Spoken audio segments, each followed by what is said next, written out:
বাংলাদেশের জনগণ, আমাদের লাশ আর রক্ত আপনাদের সামনে আমানতে রেখে গেলাম। আমাদের লাশ এবং রক্তের অমর্যাদা করবেন না। তারা সেদিন রাস্তায় নেমে মাত্র একটা স্লোগান দিয়েছিল,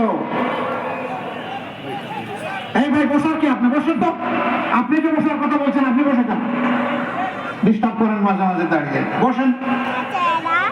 তারা ঘাড়ের উপর লাশ আর থালা ভর্তি রক্ত দিয়ে বলেছে আমাদের অমর্যাদা করবেন না।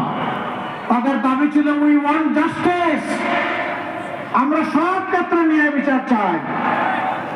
কিন্তু বিচার আজকে টাকার বিনিময়ে বিক্রি হয়।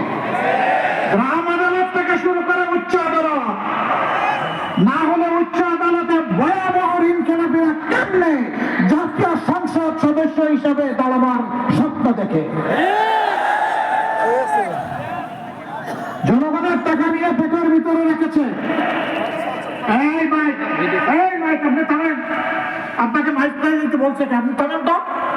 কি রে ভাই, এটা একটা আর মাইকে কোনো কথা বলবেন না, বসেন, আপনি বসে যান। জনগণ দাঁড়াবে, বসবে।